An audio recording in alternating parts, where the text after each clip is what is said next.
Scandale financier, Manaouda Malaki achète 25 ambulances à plus de 7 milliards.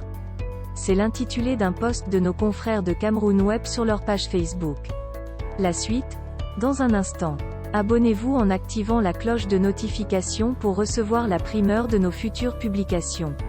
Cliquez également sur le bouton Rejoindre pour devenir un super privilégié de la chaîne et participer à son agrandissement. Voici les détails de son post dans son intégralité.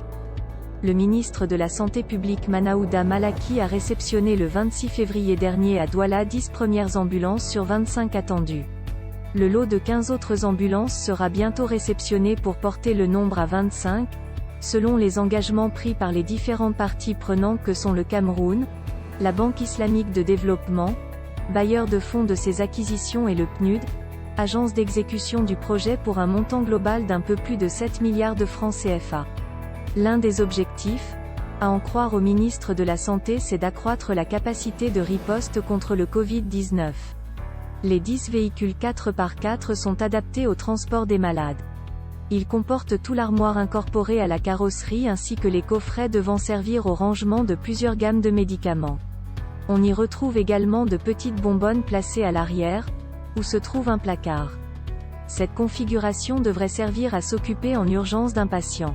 Enfin, ils sont équipés d'un dispositif de géolocalisation.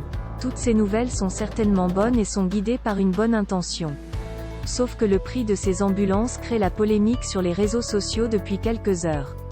Car en effet, les internautes ne comprennent pas pourquoi 162 ambulances plus 4 unités mobiles d'intervention récemment acquises à un montant de 8 milliards au Sénégal, alors que 25 ambulances coûtent 7 milliards au Cameroun.